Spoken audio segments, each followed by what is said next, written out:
जब सत्ता को जीतना हो, वोटर तमाम हो, मुद्दों को लेकर पार्टियां आगे बढ़ रही हो तो समझ लीजिए चुनाव सामने आ गए हैं। किस्सा कुर्सी का लेकर आपके सामने हाजिर हूं मैं, राजीव शर्मा। और बात शुरुआत में कांग्रेस पार्टी की ही कर लेते हैं। गोवा को छोड़कर कांग्रेस पार्टी ने दूसरे राज्यों में हो रहे विधानसभा चुनाव के लिए उम्मीदवारों की किसी सूची की अब तक घोषणा नहीं की है। उत्तर प्रदेश में पहले चरण के चुनाव और पंजाब, मणिपुर और उत्तराखंड के लिए पहली सूची के लिए टिकटों को अंतिम रूप देने के लिए कांग्रेस केंद्रीय चुनाव समिति की बैठक,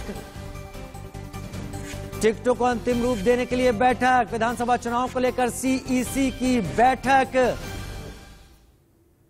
राज्यों की स्क्रीनिंग समितियों ने हालांकि नाम भेज दिए हैं। अब से थोड़ी देर बाद उम्मीदवारों के नाम पर चर्चा होगी।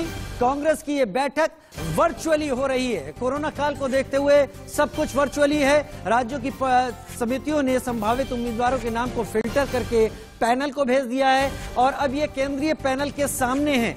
किसको टिकट मिलता है, किस सीट से मिलता है, ये देखना बहुत दिलचस्प होगा। इलेक्शन कमेटी की शाम के 7 बजे हम देखते हैं कि किस तरह से एक वर्चुअल मीटिंग होनी है। कांग्रेस इलेक्शन कमेटी मिलकर ये डिसाइड करेगी कि क्या सारे वो नाम होंगे, कैंडिडेट्स के क्या नाम होंगे। और आज शाम तक ये एक्सपेक्टेड है कि कांग्रेस की ओर से पहली लिस्ट उत्तर प्रदेश के लिए लिस्ट जो है वो जारी की जाएगी। जी हाँ, हम देखते हैं कि 7 बजे के आसपास जो है ये वर्चुअल मीटिंग होनी है जहां पे सारे जो इम्पोर्टेंट लीडर्स हैं वो ज्वाइन करेंगे और एक डिसीजन लिया जाएगा इस पूरे लिस्ट के ऊपर। उत्तर प्रदेश के लिए फर्स्ट लिस्ट ऑफ कैंडिडेट्स कौन होंगे, क्या होंगे, इस पर नजर टिकी हुई है। दिल्ली से वीडियो जर्नलिस्ट प्रमोद के साथ मैं और वशी खोना, इंडिया न्यूज के लिए। राज्यों की समितियों ने केंद्रीय पैनल को नाम भेज दिए हैं। कांग्रेस को वो नाम चयन करके सामने निकालने हैं जो कांग्रेस के उम्मीदों पर खरे उतरे हैं। उम्मीदों पर मतलब तमाम राज्यों में कांग्रेस सत्ता में आने की कोशिश में है। लगातार प्रचार हो रहे हैं, लगातार संवाददाताओं से संवाद स्थापित किया जा रहा है, उनको अपनी नीतियां बताई जा रही हैं। लेकिन उन नीतियों को लेकर कौन सा उम्मीदवार किसी भी सीट पर कितना बेहतर तरीके से जनता तक पहुंच पाएगा, ये तय करने के लिए मीटिंग हो रही है। वो नाम कौन कौन से होंगे तमाम सीटों पर, गोवा की बात करें, मणिपुर की बात करें, उत्तराखंड की बात करें, इसके साथ साथ उत्तर प्रदेश की खास तौर पर बात करें तो इन तमाम जगहों को लेकर ये नामों की जो तलाश है वो पूरी की जा रही है कांग्रेस की इस बैठक में। उर्वशी खोना ज्यादा जानकारी के साथ हमारे साथ लाइव जुड़ रही हैं। उर्वशी, आपकी रिपोर्ट देखी, कांग्रेस का केंद्रीय पैनल अब उन नामों के मंथन में लग गया है जो नाम कांग्रेस को सत्ता के और नजदीक ले जाएंगे। लेकिन जाहिर सी बात है इस सब में उत्तर प्रदेश कहीं कांटे का होगा। ये नाम तय करना कांग्रेस के लिए कितनी बड़ी मुश्किल साबित हो रहा है, क्योंकि कांग्रेस को जीतना भी है और बेहतर उम्मीदवार भी लोगों के सामने रखने हैं।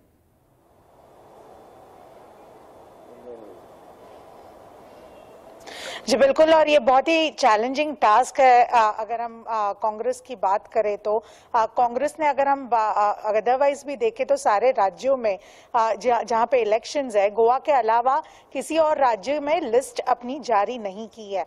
अगर हम बात करें उत्तर प्रदेश की तो खास करके 40% की प्रियंका गांधी की जो एक बहुत ही इम्पोर्टेंट ऐसी अनाउंसमेंट है, उसको ध्यान में रखकर क्या सारे कैंडिडेट्स होंगे और कौन सारे लोग होंगे लिस्ट में, ये बहुत ही इम्पोर्टेंट और इंटरेस्टिंग होगा। हमने देखा था कि 2 बार जो है स्क्रीनिंग कमेटी टीम्स ने अपनी ओर से लिस्ट जारी की और उसको लेकर उसमें से छांटकर अब जो है फाइनल लिस्ट आज रात तक जो बाहर आएगी, ये समझ में आ रहा है। कई लोगों ने अपनी ओर से जो है अपने नाम पिच किए हैं और किन सारे लोगों का सिलेक्शन होगा ये देखने की बात है। महिलाओं को कितना बड़ा हिस्सा मिलेगा, विनेबिलिटी क्या यहाँ पर एक बड़ा फैक्टर बनेगा जब केंद्रीय पैनल इन नामों का मंथन कर रहा होगा, देखना जरूर होगा और हम भी जानने की कोशिश करेंगे। बहुत शुक्रिया उर्वशी खोना इस तमाम जानकारी के साथ हमारे साथ जुड़ने के लिए। और बात चुनाव की तारीखों के ऐलान के बाद से बीजेपी की, जो कि एक्शन में है, क्योंकि कांग्रेस भी एक्शन में ही है। बीजेपी में प्रत्याशियों के चयन और उनके नामों को तय करने की प्रक्रिया तेज कर दी गई है। 24 सदस्यीय चुनाव समिति की अहम बैठक आज पार्टी के मुख्यालय लखनऊ मुख्यालय में हुई और इस बैठक में प्रत्याशियों के नामों पर चर्चा होने के साथ ही पहले चरण के प्रत्याशियों के नाम पर चर्चा हुई, यानी 10 फरवरी को वोट जिनके लिए पड़ेंगे वो कौन होंगे। बैठक में मुख्यमंत्री योगी आदित्यनाथ, डिप्टी सीएम केशव प्रसाद मौर्य और deputy CM doctor Dinesh Sharma रहे। साथ ही प्रदेश प्रभारी राधा मोहन सिंह, प्रदेश अध्यक्ष स्वतंत्र देव सिंह, प्रदेश महामंत्री संगठन सुनील बंसल के साथ संजीव बालियान, राजवीर सिंह जैसे बड़े नेता इस दौरान शामिल रहे। लोकतंत्र का सबसे बड़े उत्सव का ऐलान हो चुका है। इस समय मैं भारतीय जनता पार्टी के मुख्यालय में हूं और आप देख सकते हैं, हालांकि आज चुनाव संचालन समिति की बैठक भी होनी है और जो कयास लगाया जा रहा है कि उसमें टिकट के भी लेके चर्चा होगी।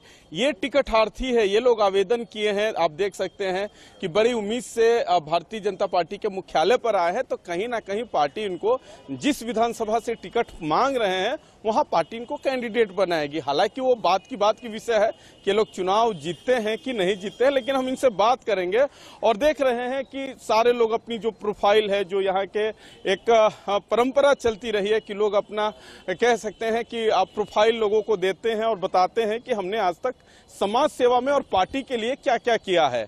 तो जाहिर सी बात है, हालांकि 2017 में जो भारतीय जनता पार्टी ने चुनाव लड़ाया था तो उसमें मूल कैडरों को भी जगह दिया गया था। मूल कैडर भी अगर 2017 की विधानसभा की बात करें तो बहुत से ऐसे कैडर चुनाव जीत के भी आए थे जो विद्यार्थी परिषद से लेकर तमाम उनके छोटे संगठनों में काम किए थे।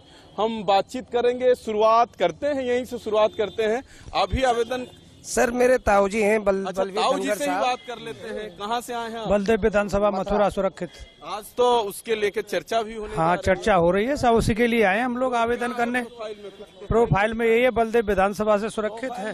दलित पिछड़ों की हमेशा आवाज उठाते रहे हैं, हमेशा भारतीय। देखिए, जो एक हमारे साथ जो बलवीर सिंह धनकर एक कैंडिडेट है, मैं सहयोगी से कहूंगा कि पहन करके दिखा है कि इनकी जो प्रोफाइल है, ये जिला उपाध्यक्ष, और क्या लग रहा है कि टिकट ना? हाँ, पूरा उम्मीद है। अभी टिकट के आवेदन भाई साहब से ही बात कर लेते हैं। भाई साहब, मैं अनुसूचित मोर्चा जिला उपाध्यक्ष जौनपुर अवधेश कुमार सोनकर। कितने लोग वहाँ दावेदार है? 12 लोग। 12 लोग। तो उम्मीद है कि पार्टी आप पे दाव खेलेगी? हाँ, सबसे तेज तर्रार हमें। उत्तर प्रदेश चुनाव वाकई अहम है, लिहाजा सबसे ज्यादा चहलकदमी, सबसे ज्यादा भीड़ इस वक्त बीजेपी के पार्टी मुख्यालय लखनऊ के बाहर लगी हुई है। हर कोई चाहता है टिकट उसे मिले। खुर्रम निजामी ज्यादा जानकारी के साथ मेरे साथ इस वक्त लाइव जुड़ गए। रजनीश पांडे की खुर्रम हम रिपोर्ट देख रहे थे, लोग एक के बाद एक कतार में है, इस उम्मीद में है कि पार्टी उनकी तरफ ध्यान देगी। मेरा सवाल आपसे यह है कि जब भी कांटे की टक्कर का चुनाव बनने लगता है, उत्तर प्रदेश को खास तौर पर देखते हुए, वो जो तमाम वायदे होते हैं कि महिलाओं को इतना शेयर दिया जाएगा, अलग अलग समाज के लोगों को शेयर दिया जाएगा, क्या घूम फिर कर विनेबिलिटी एक सबसे बड़ा फैक्टर नहीं हो जाता? और अगर हो जाता है तो क्या इस बार भी सभी पार्टियां विनेबिलिटी ही देख रही हैं कि कौन जीतकर सत्ता के नजदीक पहुंचाता है? जी बिल्कुल, देखिए 403 विधानसभा में नंबर से आप पास होने चाहिए, यानी कि 203 विधायक होंगे तभी आप अपनी सरकार बना पाएंगे। और विनेबिलिटी यहाँ सबसे इंपॉर्टेंट और क्रूशियल फैक्टर होता है और स्वाभाविक तौर पर टिकट उसी दिया जाता है जो विनेबिलिटी जिस पास सबसे ज्यादा होती है। चाहे वो प्रियंका गांधी की बात कर लीजिए, उनका 40% महिलाओं को देंगे तो जाहिर सी बात है उन्हें उन कॉन्स्टिट्यूंसी को डिडक्ट करना पड़ेगा जहां से महिलाएं जीत सकती है। उसी तरीके से भारतीय जनता पार्टी की बात करें तो कास्ट क्वेश्चन होगा और एज फैक्टर्स होगा, तमाम चीजें सामने आएंगी, उसके बाद ही टिकट फाइनल होगा। ये भी देखा जाएगा कि जो शख्स को आप टिकट दे रहे हैं वो अपनी कॉन्स्टिट्यूंसी में कितना पॉपुलर है, उसकी आउटरीच कितनी है, ये सब कुछ देखा जाता है। फिर जाते समीकरण की बात आती है, अगर मुस्लिम डोमिनेटेड सीट है तो जाहिर सी बात देखा जाता है कि वहां पर मुस्लिम कैंडिडेट कौन हो सकता है। अगर ठाकुर ओरिएंटेड सीट है तो ठाकुर दिखाया जाता है, बनिया जा रहा है तो बनिया देखा जाता है, यानी कास्ट क्वेश्चन भी होता है, उसका कास्ट कॉम्बिनेशन का नंबर आता है। ये सब देखने के बाद ही एक प्रत्याशी को तय किया जाता है कि वो वहां जीत सकता है कि नहीं जीत सकता है। उसके बाद पार्टी का अपना देखती है कि हमारा कितना होल्ड उस कॉन्स्टिट्यूंसी पर है, उसके बाद ही वो प्रत्याशी का ऐलान होता है। लेकिन आज की हम बैठक की बात करें तो इन सब चीजों पर मंथन हुआ, ब्रेनस्टॉर्मिंग हुई, उसके बाद नाम तय कर लिए गए हैं। जो बताया जा रहा है कि जो फर्स्ट फेज का चुनाव है उसके लिए नाम तय कर लिए गए हैं, अब उस पर मोहर लगनी है दिल्ली दरबार की। जब उस पर मोहर लगेगी तभी ऐलान होगा। लेकिन विनेबिलिटी सबसे बड़ा फैक्टर है, वो जुड़ता है कास्ट कॉम्बिनेशन के साथ, कि कास्ट कॉम्बिनेशन जब होगा तभी उसके बाद ही आप आगे बढ़ सकते हैं और प्रत्याशी को टिकट दे सकते हैं। तो अब देखना यही होगा कि जब अगली बैठक कल दिल्ली में होगी तो दिल्ली दरबार क्या तय करेगी, उसके बाद 1-2 दिन में ऐलान हो सकता है प्रत्याशियों की सूची का। लेकिन उसके अलावा क्या होगा, उसके अलावा ये होगा कि मकर संक्रांति के दिन खिचड़ी भोज होगा शक्ति कुंज पर, यानी कि जो जो बूथ सेक्टर्स है वहां खिचड़ी भोज होगा। जोड़ने का तरीका है 5 सदस्यीय टीम वो डोर टू डोर कैंपेन करेगी, तो कोरोना प्रोटोकॉल लागू है तो उसके अंतर्गत 5 लोग जाएंगे, सोशल डिस्टेंसिंग जितने भी कोई प्रोटोकॉल है उसको मेंटेन करते हुए डोर टू डोर कैंपेनिंग शुरू कर दी जाएगी अब कल से ही। तो ये बताता है कि न सिर्फ प्रत्याशियों का चयन बल्कि किस तरीके से हम सबसे आगे रहे, इस पर भी चर्चा आज होगी। इस पर भी चर्चा होगी। जिसको सेलेक्ट कर लिया गया वो तो पार्टी को जिताने का दम भरेगा, लेकिन इसका भी शायद ध्यान देना होगा कि जिसका चयन नहीं हो पाया वो पार्टी के लिए कितना पलीता साबित होता है। बहुत शुक्रिया खुर्रम निजामी हमारे साथ जुड़ने के लिए उत्तर प्रदेश के इस मसले पर। वहीं उत्तर प्रदेश में आगामी चुनाव को लेकर क्या सोचते हैं बीजेपी के फायरब्रांड नेता विनय कटियार, बता रहे हैं Indian news reporter Rajneesh Pandey. होने वाले विधानसभा चुनाव का शंखनाद हो चुका है। हमारे साथ वो शख्सियत है जिसकी तारुफ के मोहताज नहीं है, लेकिन नई पीढ़ी को बताना पड़ेगा, जो नए वोटर बने हैं, कि विनय कटियार हैं कौन। तो विनय कटियार बजरंग दल के संस्थापक अध्यक्ष रहे हैं, साथ ही राम जन्मभूमि का जब आंदोलन का नाम होता है तब विनय कटियार के बिना वो आंदोलन अधूरा रहता है। और भी तारुफ और भी शब्द है इनके बारे में कहने के लिए। जब आप गूगल पे सर्च करते हो तो गूगल में आता है, जब उसकी गूगल में जब आप विनय कटियार का नाम आप सर्च करोगे तो आता है कि कभी इनका बड़ा जलवा होता था, लेकिन आजकल पार्टी में कुछ कर नहीं रहे। सवाल यहीं से शुरू करते हैं। बीजेपी तो कहती है कि सबका साथ सबका विश्वास ये वोटरों के लिए होता है, लेकिन आप तो संस्थापक रहे हैं। क्या लग रहा है कि बीजेपी में आपकी क्या भूमिका होगी 2022 के विधानसभा चुनाव में? नहीं, हमारी कोई खास भूमिका नहीं होने वाली है, और जहाँ कोई कार्यक्रम लगेगा वहाँ जाएंगे। जब चुनाव आता है तो अचानक कार सेवकों की याद आती है। कार सेवक की याद में स्मारक बनाने की बात हो रही थी, 5 साल तो सरकार थी, अचानक इस समय क्यों याद आया कि कार सेवकों की याद में स्मारक बनेगा? नहीं, कार सेवकों का स्मारक बनेगा वो भी राम जन्मभूमि में ही बनेगा। अब ये बात सही है कि उन परिवारों को भी चिंता करने की जरूरत है। जितनी राम जन्मभूमि की चिंता हो रही है उसी के साथ ही साथ इन परिवारों को भी चिंता होना चाहिए। लेकिन अखिलेश जी कह रहे हैं कि हम तो भूल गए, हमको याद नहीं वो घटना। नहीं, अखिलेश जी तो भूल ही जाएंगे। अखिलेश जी तो भूल जाएंगे क्योंकि उन्होंने तो आंदोलन देखा नहीं ना, तब तो वो बच्चे थे। उनके पिताजी से पूछो तो वो बताएंगे क्या हुआ है। तो ये तो सब केवल बहकाने की बात है कि हम भूल गए। पूरा याद है, सब कुछ याद होगा।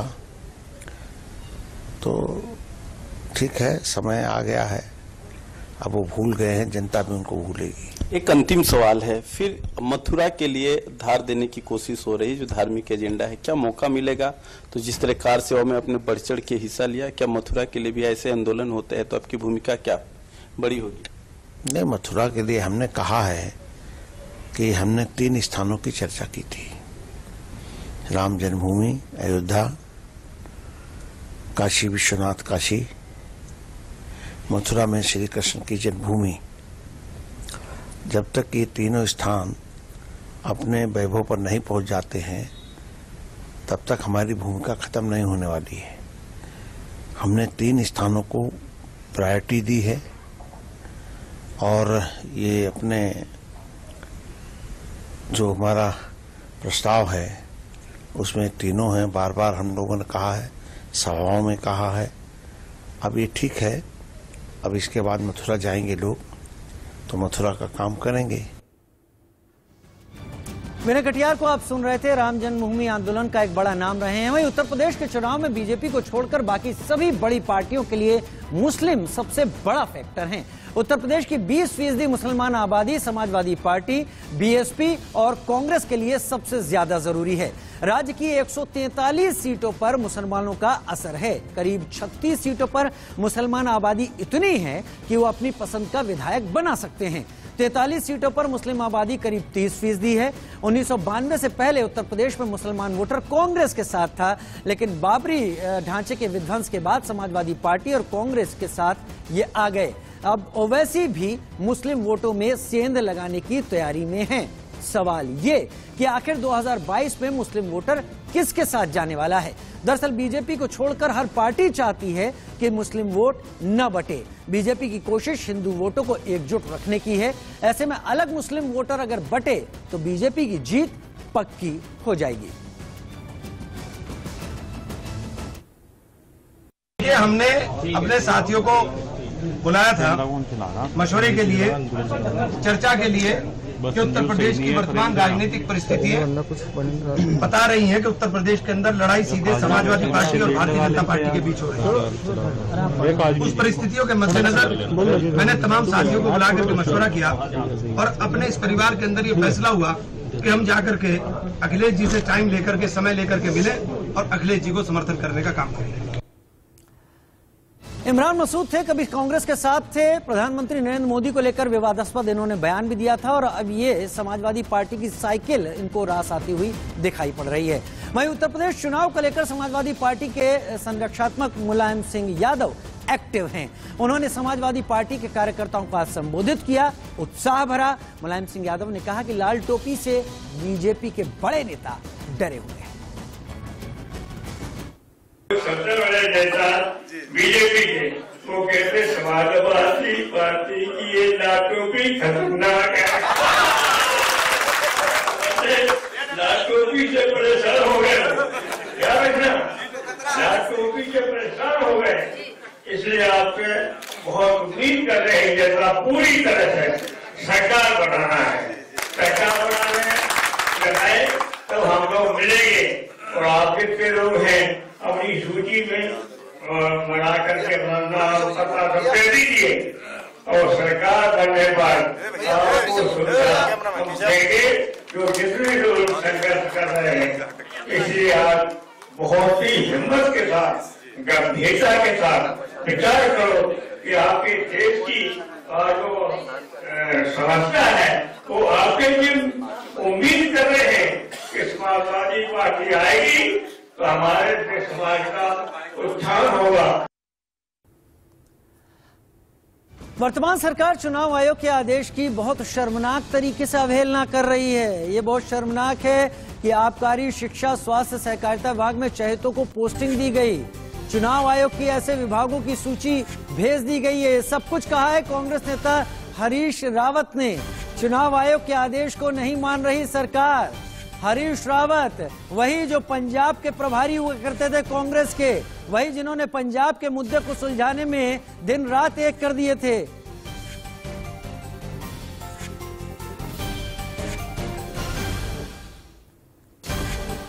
कांग्रेस नेता हरीश रावत वही हरीश रावत जिन्होंने उत्तराखंड में ये कहा कि पार्टी उन्हें सपोर्ट नहीं कर रही, लेकिन अब वो सरकार पर हमला कर रहे हैं कि आबकारी और शिक्षा विभाग में चहेतों को पोस्टिंग दे दी गई है। स्वास्थ्य और सहकारिता विभाग में रेवड़ियां बांटी गई हैं। सवाल उठा रहे हैं हरीश रावत। चुनाव आयोग से कांग्रेस की तरफ से शिकायत उन्होंने की है सबकी।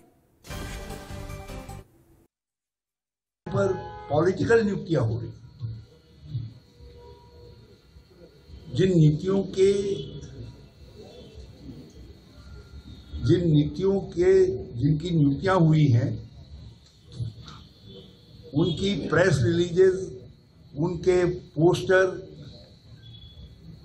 इलेक्शन की डेट डिक्लेयर होने के बाद लग रहे हैं, जो अपने आप में प्रमाण है इस बात का कि ये नियुक्तियां जो है इलेक्शन कमीशन की गाइडलाइंस के को वायलेट करके हुई है।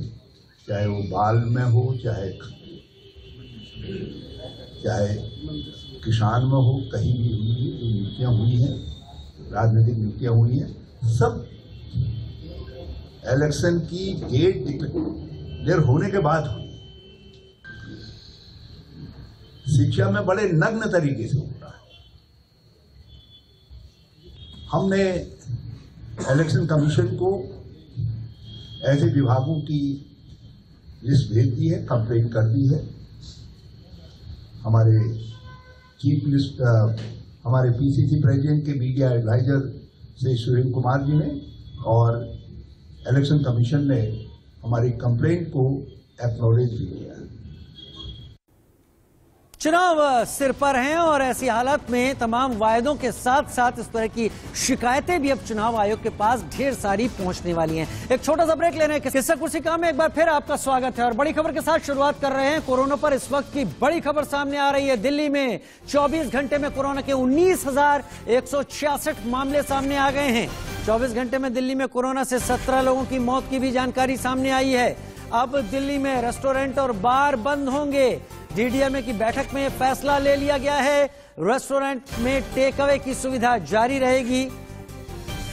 दिल्ली से ये बड़ी खबर कोरोना को लेकर सामने आती हुई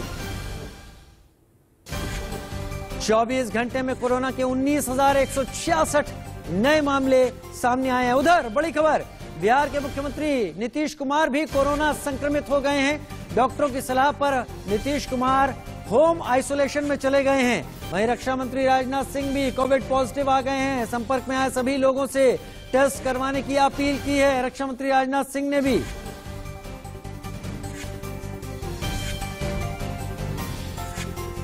और अब बात बॉलीवुड अभिनेता सोनू सूद, जिनकी बहन मालविका सूद कांग्रेस में शामिल हो गई हैं। पंजाब कांग्रेस के अध्यक्ष नवजोत सिंह सिद्धू और सीएम चरणजीत सिंह चन्नी ने इसका ऐलान करते हुए खास तौर पर वो उनके घर भी पहुंचे। इस बात की पूरी संभावनाएं हैं कि उनको लेकर पार्टी एक बड़ी तैयारी के साथ है। मालविका और सोनू सूद से तकरीबन 20 मिनट तक चन्नी और नवजोत सिंह सिद्धू की मीटिंग भी चली। बाद में सीएम चन्नी ने 5 मिनट तक बंद कमरे में भी उनसे चर्चा की। इसके बाद प्रेस कॉन्फ्रेंस हुई जिसमें चरणजीत सिंह चन्नी ने कहा सोनू सूद का नाम आज से समाजसेवी के तौर पर आज पूरी दुनिया में जाना जाता है और उनकी बहन ने भी बेहद कम समय में समाज सेवा में अच्छा नाम कमाया है। इस तरह के परिवारों की राजनीति में जरूरत है और उन्हें खुशी है कि मालविका सूद कांग्रेस में शामिल हुई हैं। सूत्रों के हवाले से जो खबर आ रही है, मालविका सूद पंजाब के मोगा से चुनाव भी लड़ सकती हैं। तो पहला मैं सारे रिस्पेक्टेड श्री चरणजीत सिंह चन्नी जी का धन्यवाद करना चाहूँगी और मेरे रिस्पेक्टेड नवजोत सिंह सिद्धू जी आज आए साढ़े घरे, उन्होंने अपने चरण पाए। मेरे लिए बहुत ही ऑनर्ड मैं फील कर रही हैं कि उन्होंने मेरे लिए टाइम कढ़िया। और मैं ये कहना चाहूँगी कि कांग्रेस पार्टी जी है सब तो पुरानी पार्टी है। जिन्हें भी लोग बैठे मन लगता जो उन्होंने पहली बारी वोट पाई सी तो कांग्रेस पार्टी ही पाई सी। ਤੇ ਅੱਜ ਵੀ ਆਪਾਂ ਜਿੰਨੇ ਵੀ ਇੱਥੇ ਬੈਠੇ ਆ ਆਪਾਂ ਸਾਰੇ ਕਾਂਗਰਸ ਪਾਰਟੀ ਦੇ ਔਰ ਆਪਾਂ ਸਾਰਿਆਂ ਨੇ ਰਲ ਮਿਲ ਕੇ ਆਪਣੇ ਕਾਂਗਰਸ ਪਾਰਟੀ ਨੂੰ ਉੱਪਰ ਲੈ ਕੇ ਜਾਣਾ ਹੈ। यार महिलावां अजकल नारी शक्ति की गल आ देखो साडी भैणे MLA नहीं रही, मंत्री नहीं रही, नारी अजकल बहुत शक्तिवान हो चुकी है ते इहनूं अंडर एस्टीमेट नहीं करना चाहिए। मैं कहना जी कोई माड़ा मोटा भी गुंडागर्दी कर दिखे ना थाड़ दे चपेट मारेगी उहदे। अद्धी रात नूं जिथे मर्जी बुला लिओ। एक बिल्कुल कमजोर नहीं है, ये मोगे दी कुड़ी है और पंजाब दी कुड़ी है। पंजाब दीयां कुड़ियां दी कोई रीस नहीं है दुनिया दे विच। ਸਾਡੇ ਲਈ ਖਾਸ ਤੌਰ ਤੇ ਅੱਜ ਬੜਾ ਖੁਸ਼ਨੁਮਾ ਦਿਨ ਹੈ ਕਿ ਇੱਕ ਬਹੁਤ ਹੀ ਨਾਮਵਰ ਪਰਿਵਾਰ ਚੋਂ ਇੱਕ ਬਹੁਤ ਹੀ ਨੇਕ ਲੜਕੀ ਜਿਨੇ ਪਾਰਟੀਆਂ ਤੋਂ ਉੱਤੇ ਉੱਠ ਕੇ ਨਿਸ਼ਕਾਮ ਸੇਵਾ ਦੇ ਵਿੱਚ ਇੱਕ NGO ਚਲਾ ਕੇ ਹਰ ਪਾਸੇ ਨਾਮ ਕਮਾਇਆ ਹੋਵੇ। ਸੋਨੂ ਸੂਦ ਸਾਹਿਬ ਉਹਨਾਂ ਦਾ ਨਾਮ ਹਿੰਦੁਸਤਾਨ 'ਚ ਨਹੀਂ ਪਰ ਪੂਰੀ ਦੁਨੀਆ ਦੇ ਵਿੱਚ ਨੇਕੀ ਔਰ ਇਨਸਾਨੀਅਤ ਦੇ ਲਈ ਜਾਣਿਆ ਜਾਂਦਾ ਹੈ। ਅੱਜ ਕਾਂਗਰਸ ਦੀ सदस्य बनन जा रही है, साडे परिवार का एक अहम हिस्सा बनन जा रही है। इस वक्त नवजोत सिंह सिद्धू ने ठीक ही कहा, सोनू सूद का नाम पूरी दुनिया में, भारत में ही नहीं पूरी दुनिया में नेकी और इंसानियत के तौर पर जाना जाता है। विपिन परमार मेरे साथ ज्यादा जानकारी के साथ इस वक्त जुड़ चुके हैं। विपिन, एक नाम ऐसा जो अपने आप में दुनिया में सब लोगों के बीच में हो, लोग जिसे जानते हो, अगर वो नाम किसी सहारे, किसी बतौर सहारे पार्टी के साथ जुड़ता है तो पार्टी को वोटरों तक रीच बनाने में बहुत आसानी होती है। सोनू सूद का नाम, मालविका सूद का चेहरा पार्टी यानी कांग्रेस के लिए कितनी बड़ी मदद होगी आगे आने वाले चुनाव में? देखिए, दोनों लिहाज से देखा जा सकता है। मोघा से जो है वो मालविका सूद को उतारने की तैयारी में कांग्रेस है। ऐसे में सोनू सूद की बहन है और सोनू सूद की ओर से जो कोरोना के टाइम पे जिस तरह से मदद की गई और सोशल मीडिया पर जिस तरह से वो लोगों को रिस्पॉन्ड करते हैं, उस हिसाब से ये कांग्रेस के लिए एक बड़ा ट्रम्प कार्ड माना जा सकता है। क्योंकि जब आप कैंपेन के लिए उतरेंगे और सोनू सूद जैसा चेहरा जो कि सोशल मीडिया पे वर्चुअल रैलीज की बात हो रही है, ऐसे में सोनू सूद का वो कनेक्ट कांग्रेस कहीं ना कहीं इस्तेमाल करती नजर आएगी अपने कैंपेन्स में। और ऐसी परिस्थितियों में कहीं ना कहीं एक लंबा समय लिया गया सोनू सूद को मालविका सूद की ओर से कि किस दल के साथ जाना है।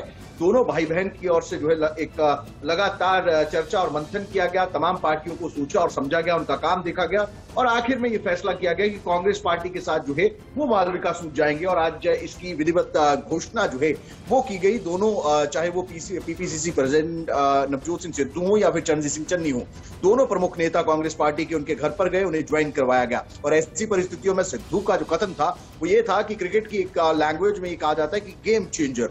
ऐसी परिस्थितियों में ना केवल मोघा को बल्कि सोनू सूद जिस तरह के पॉपुलर एक्टर हैं, ना केवल एक्टर हैं बल्कि अपने समाज सेवा के काम से जिस तरह से उन्होंने अपनी अलग रीच बनाई है, उसका कहीं ना कहीं एक एडवांटेज जो है कांग्रेस पार्टी लेती नजर जरूर आएगी। क्योंकि सोशल मीडिया पर ही तमाम तरह के कैंपेन होने हैं। तो ऐसे में कहीं ना कहीं मालविका सूद की कांग्रेस में एंट्री और कहीं ना कहीं मालविका सूद के भाई सोनू सूद जिस तरह से एक बड़ा नाम है, वो कहीं ना कहीं कांग्रेस के लिए एक अलग तरह के कैंपेन को लीड करते नजर आए। आप सही कह रहे हैं विपिन, कांग्रेस को चुनाव के दौरान काउंटर करना आसान हो सकता है बीजेपी या आम आदमी पार्टी के लिए, लेकिन अगर नाम सोनू सूद का आता है तो उस पर अगर कोई कीचड़ उछालने की कोशिश हुई तो वो बैकफायर या बूमरैंग भी कर सकता है। लिहाजा ये कांग्रेस का गेम चेंजर स्टेप हो सकता है। बहुत शुक्रिया विपिन हमारे साथ जुड़ने, तमाम जानकारियां देने के लिए। उधर उत्तर प्रदेश में चुनाव को लेकर सियासी सरगर्मियां तेज है। इंडिया न्यूज से लखनऊ से हरदोई जाने वाली सफर में इंडिया न्यूज ने उस बस में सफर किया और चुनावी मूड को भांपने की कोशिश भी की। देखिए सैयद फिरोज आलम की ये रिपोर्ट।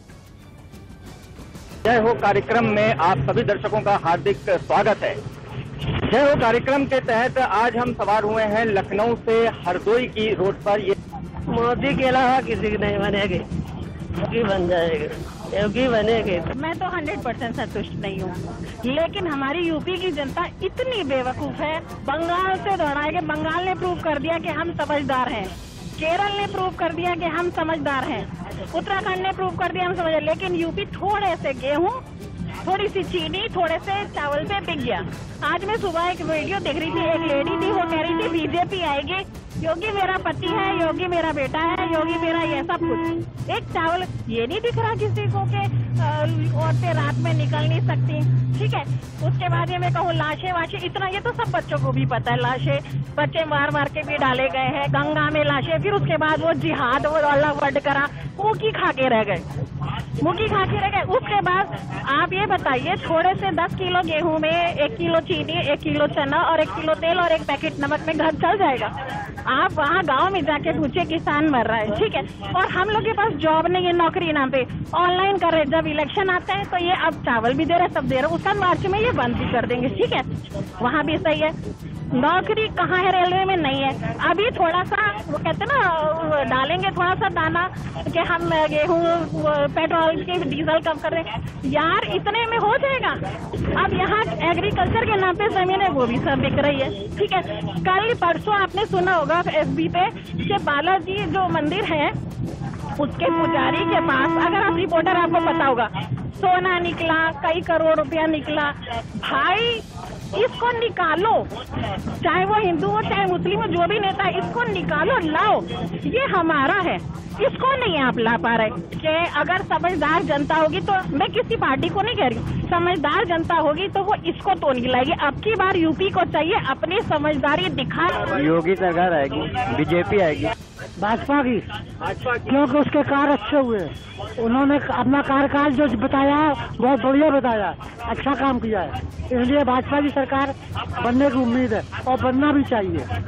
अब सभी पार्टियां अपना जोर दे रहे हैं, अभी कुछ कहा नहीं जा सकता किसकी सरकार बनेगी। बीजेपी की, बीजेपी की, बीजेपी की। क्यों? क्योंकि कौन से काम अच्छे? क्योंकि उनके सारे काम अच्छे लग रहे हैं, मतलब गरीब लोगों की मदद करना है, सब यही सब कार्य अच्छे लग रहे हैं। फिलहाल अगर मैं बात करूं तो फिलहाल भाजपा से संतुष्ट भी हैं हर तरीके से, पूर्ण रूप से। और 2022 में दोबारा हम चाहेंगे कि योगी जी मुख्यमंत्री बने। लेकिन एक संदेश भी देना चाहते हैं, छोटा सा उनका सजेशन है। किसानों की एक समस्या, ज्वलंत समस्या जो गायों का है, उसने काम तो किया लेकिन उसके ऊपर बहुत अच्छा काम नहीं हो पाया है। बाकी तो मुझे लगा सब कुछ अच्छा ही है और मैं भाजपा के साथ हूँ। अब जिसको वोट ज्यादा मिलेगा वो जीत जाएगा, बात खत्म। बीजेपी का क्या ना, बीजेपी और सपा बीजेपी दोबारा आ रही है, कुछ कहा नहीं जा सकता, कुछ कहा नहीं जा सकता। अखिलेश नहीं रहेगा इस टाइम पे, अखिलेश आएगा। क्यों अखिलेश क्यों आएगा? अखिलेश अच्छा है, अपना काम करता रहेगा। मोदी को गाय दिलवा रहा होगी, कौन कुछ भी कर रहा है। किसान लोगों बेचारे गरीब हैं, कहते मैं तो खुद गरीब है ना, कुछ भी है अपने कटते खाते हैं। कोई सरकार आए गरीब का गरीब बने रहेगा, पैसे वाला नहीं हो जाएगा। यही बात है सर इस बार तो एसपी आ रही है सर, एसपी मतलब सफा आ रही है। जी तो ठीक है सर। सबसे पहली बात ये है कि सर 5 साल बाद तो वैसे भी हमेशा यूपी में एक तो सरकार रहती नहीं है, बदल जाती है। और योगी से मतलब लोग मतलब इनकी सरकार से काफी परेशान है। सबसे बड़ी बात तो ये सर, ये जानवर जो मतलब रोड पे छोड़ देते हैं, इतनी मतलब सर एक्सीडेंट तो मैं सर रोज मतलब उसमें देखता हूँ, रोज कुछ ना एक्सीडेंट होता है, रोज लोग ना काफी इससे परेशान है। और सर ये लोग तो मतलब एक अपने मतलब पॉपुलेशन को मतलब टारगेट करते हैं। जैसे इन लोगों ने अपना कि भैया रूरल जो एरिया है गांव वाली, उन लोगों को टारगेट कर लो, बस अनाज दे दो, अपना उनका पूरा वोट मिल जाएगा, अपना सरकार बन जाएगी। तो ये मतलब इसे मतलब पता नहीं चलो, जैसे पिछली बार भी लग रहा था कि भैया कि मतलब ये मतलब टक्कर में नहीं है, कंपटीशन होगा, लेकिन पूरा निकाल दिया। ये है मतलब इस बार तो हम तो मतलब पूरा जनता खुल गई है। इस बार चाह रहे कि भैया हमें सिर्फ अखिलेश को लाना है। योगी क्यों? क्योंकि वो जब से आए हुए हैं प्रदेश में तब से काफी कुछ बदलाव हुआ है। जैसे कि गुंडा राज तो बिल्कुल समाप्त। पहले की सरकार में जो भी सरकार दोनों चलती थी यहाँ पे, उसमें गुंडागर्दी बिल्कुल चरम पे थी। मतलब आप ये कह सकते हैं कि आम आदमी का जीना ही दुर्लभ था, इसमें वो चीज नहीं है। और बाकी जो कोरोना जैसे चल रहा है ना, जो लोग कहते हैं कि कोरोना में कुछ हुआ नहीं या कुछ नहीं, देखिए अपने यहाँ का तो है नहीं है, पूरी दुनिया में है परेशानी। और फिर भी डबल इंजन की सरकार ने बहुत कुछ किया, इतना किया है कि लोगों को जो एक उस टाइम पे ऐसे हालात बन गए थे कि आम आदमी बहुत परेशान हो जाता, लेकिन उस टाइम पे सरकार ने जो हेल्प की वो बहुत अच्छा हेल्प किया। Because BJP supports Indian women and students also. Then I like BJP. आने वाली सरकार सपा की है और सपा की ही बनेगी। बाबा जी के जो गंगा में लाशें तैरी और जो लोग भूखों मरे, जो पैदल लोग मरे, जिन जो है बच्चों ने गोरखपुर में 38-40 बच्चे जो है मारे गए गैस की ऑक्सीजन की वजह से, ये देश में हमारा पहली बार हुआ है। इसमें युवा इतना बेरोजगार है, पेट्रोल डीजल के इतने बढ़े दाम हैं, लाइट के इतने बढ़े दाम हैं, हर तरीके से आदमी परेशान है। रोजगार इतने यहाँ जितने बैठे हैं, आप उसमें पूछिए कितनों को रोजगार मिला है। बिजली का यही पेट्रोल जो है इलेक्शन से पहले, रोज इलेक्शन से पहले बढ़ रहा था, कभी 2 रुपए, कभी 2.5 रुपए, कभी 3 रुपए, कभी 4 रुपए। इलेक्शन का जब से हुआ 1 रुपया नहीं बढ़ा है। अभी कल जो है बिजली का जो है पैसा घटाया है, और साल भर से 2 साल से चिल्ला रहे थे कि जो है पैसा घटा ही नहीं सकते, बिजली में इतना नुकसान हो गया है, ये हो गया। अब कैसे घट गया पैसा? अब कहाँ से आ गया पैसा? सही है। तो इनका कहना यह है कि योगी सरकार से ये संतुष्ट नहीं है, जो है अखिलेश की बात कर रहे हैं। और लोग हमारे साथ हैं। भाई साहब, आप बेटा कुछ बोलेंगे? क्या कहोगे, किसकी सरकार बनवा रहे हो? अरे हमें सरकार से नहीं मतलब है, हमें कोई मतलब है, कोई भी बने सरकार, हमें क्या है, आपका काम चल रहा है, हमें क्या फर्क। ठीक है, इनकी कोई भी सरकार बने, इनका काम चल रहा है। भाई साहब, और लोगों से हम बात करेंगे। भाई साहब क्या नाम है? दत्तात्रेय गुप्ता। क्या कहना है गुप्ता जी, क्या लग रहा है 2022 में मतलब बीजेपी की गवर्नमेंट आएगी, योगी आदित्यनाथ जी की। हमारे परम पूज्य गुरु जी हैं हमारे योगी जी महाराज, मैं उनको बहुत ही दिलो जान से उनको मानता हूँ, वो हमारे बहुत ही पूजनीय हैं, इसलिए उन्हीं की गवर्नमेंट आएगी। योगी जी की हिंदुत्व को बचाना है तो बीजेपी को लाना है। कि काफी हद तक दो ही पार्टियों के इसमें लोग दिखाई दिए हैं, समाजवादी और भारतीय जनता पार्टी के। तो ज्यादातर लोगों का ये है कि भारतीय जनता पार्टी की सरकार बननी चाहिए। तो भारतीय जनता पार्टी के लोग कुछ उनके ज्यादा लोग यहाँ पर दिखे हैं। तो कहीं ना कहीं यहाँ पर जय हो में जो मिली जुली सरकार बनने की बात है। इंडिया न्यूज के लिए लखनऊ से सैयद फिरोज आलम। और अब बड़ी खबर आ रही है पंजाब से। कैप्टन अमरिंदर सिंह की पार्टी को चुनाव चिन्ह मिल गया है। कैप्टन अमरिंदर सिंह की पार्टी का चुनाव चिन्ह हॉकी स्टिक और बॉल होगा। कैप्टन की पार्टी का नाम लोक कांग्रेस पार्टी है। कैप्टन अमरिंदर सिंह, जिनको अपना पद छोड़ना पड़ा था नवजोत सिंह सिद्धू के साथ तकरार के बाद, और उसके बाद उन्होंने कांग्रेस छोड़ी, अपनी पार्टी बनाई। अब उनकी पार्टी को चुनाव चिन्ह हॉकी स्टिक और बॉल मिल गया है। इससे बड़ी